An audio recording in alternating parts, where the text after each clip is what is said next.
This morning, did the Trump administration commit a war crime? President Trump is defending Pentagon Chief Pete Hegseth over questions about deadly U.S. military strikes on alleged drug boats in the Caribbean, specifically an attack on September 2nd. CNN has learned that there were survivors from the initial strike and that a second strike was ordered that killed the remaining crew, bringing the death toll there to 11. A source says that before this operation, Hegseth ordered the military to make sure that everyone on board was killed, though it's not clear whether he knew there were survivors before the second strike. This is how the president framed it overnight. Number one, I don't know that happened. And Pete said he did not want them. He didn't even know what people were talking about. So we'll look into it. But no, I wouldn't have wanted that, not a second strike. The first strike was very lethal. It was fine. And if there were two people around, but Pete said that didn't happen. On Capitol Hill, there is growing bipartisan concern over the reports of those survivors being killed. And now the Republican-led Senate and House Armed Services committees, they're launching investigations. Let's get right to CNN's Betsy Klein live at the White House this morning. So the president commented on, but really more around these allegations. What are you hearing this morning?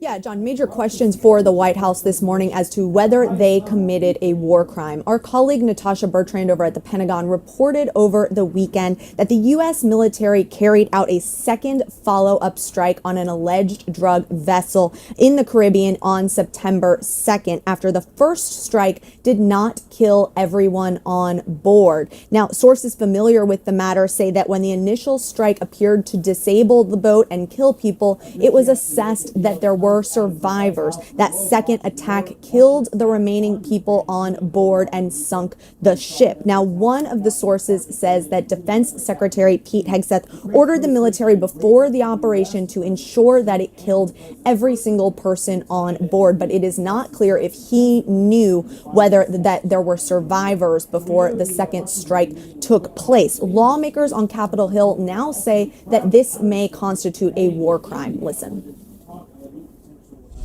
Obviously, if that occurred, that would be very serious, and I agree that would be an illegal act. This is completely outside of anything that has been discussed with Congress, and there is an ongoing investigation. If you received that order, would you have carried it out? No, and I'm a guy who I have sunk two ships, but going after survivors in the water, that is clearly not lawful. Now, President Trump told reporters that Defense Secretary Pete Hegseth told him that he did not order the second strike, and President Trump says that he would not have wanted that. But this comes as the U.S. military has conducted about 20 known strikes on these alleged drug vessels operating in the Caribbean, and the U.S. has also amassed a significant show of force in the region as President Trump weighs his options on Venezuela. There have been roughly 15,000 military personnel, more than a dozen warships, and the president has been briefed on a range of plans. We've also learned that President Trump did speak with Venezuela President Nicolas Maduro. He did not provide details on the substance of that call, John. Yeah, very important to note, Betsy, that sound you played included both a Democrat and a Republican raising questions about the actions that took place, concerned that if they took place as reported, they were not legal. Betsy Klein at the White House, where clearly this is all developing this morning. President Trump is backing up Secretary Hegseth's version of events. He said he did not say that, and I believe him 100%. You're talking about the two men? The second strike to kill the two men. No, he said he didn't do it. He said he never said Would you be okay with that if he did? He said he didn't do it, so I don't have to make that decision. Joining me now in the group chat, Sarah Fisher, CNN senior media analyst and senior media reporter at Axios, Francesca Chambers, White House correspondent for USA Today, and Michelle Price, White House reporter for the AP. Michelle, can I start with you? Just there we heard Trump saying that he didn't believe Hegseth, I guess, gave that kind of order, that to leave no survivors. Can you talk about how the White House is trying to respond to this as it becomes a bipartisan backlash? Right. What's interesting about the president's remarks last night is he said that he wouldn't have agreed with that order if it had been given that way. but he says he believes Secretary Hegseth saying that he didn't give that order. We haven't heard Secretary Hegseth actually say that, though. He has said that the reporting is false, but they have not denied that this actually happened. The White House press office has kind of been echoing what Secretary Hegseth has said, but there's still a lot of questions here about what exactly happened. This was early in these strikes. We know that since this incident, there was another strike where there were survivors, and the administration seems to have handled it differently. There were 2 people who were sent back to another country after they survived. So it seems like there's some kind of maybe course correction here, or different decisions were made at some point. But we had heard before that there were simmering and rising concerns in Congress among Republicans about these strikes. Yeah. And now we're just hearing it openly. It seems like they're going to have to answer some Very questions openly. soon. I want to play for you guys Don Bacon, Republican from Nebraska. He was asked about this on Sunday. It is a big concern. Now, Secretary of Defense Hegseth denies it. We should get to the truth. I don't think he would be foolish enough to make this decision to say, kill everybody, kill the survivors, because that's a clear violation of the law of war. Can I ask you about that?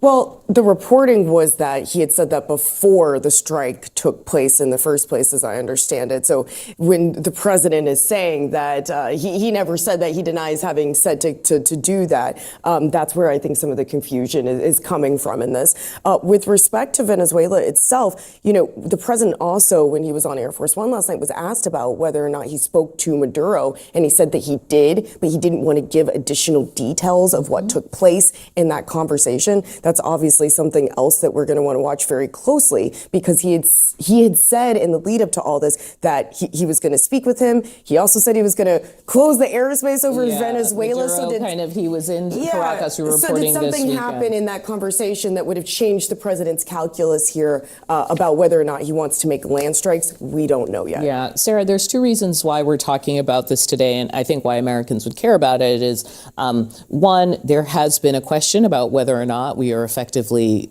somehow going to war with Venezuela.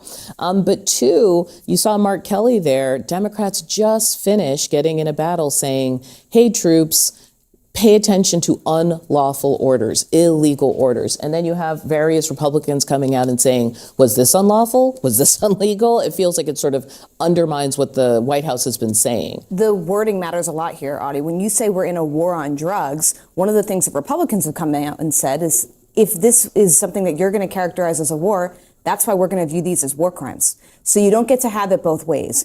And then 2, on the Republicans coming out against this, I've seen in the past few months, there's been so much drama around whether it's been lawful use of the National Guard to go into cities and to sort of temper whatever illegal action they say is happening there.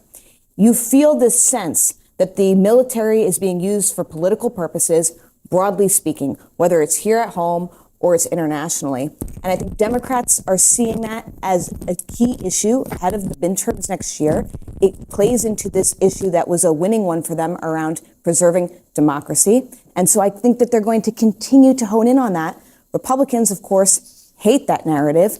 But the fact that you have so many coming out and saying that this could be a potential war crime means that they don't want to be on the wrong side of history. Yeah, I was seeing one more thing I want to show you guys. The National Review, you had commentator Andrew McCarthy saying, if this happened as described in the Post report, it was at best a war crime under federal law. It's a serious matter. The administration's defense cannot be, we killed them because our plan is to use lethal force. The way people are talking about this doesn't feel like you could kind of meme your way out of it. Yeah, and the Secretary of Defense last night was posting a mock-up of a children's book of a character gleefully killing what he called narco-terrorists. So he seemed to be, embracing this as kind of a joke, that there was any kind of backlash. There did not seem to be any kind of reflection or commentary that they were taking it seriously when you're posting images and memes like this. And I'll be interested to see what other Republicans talk this week if this investigation actually goes any further.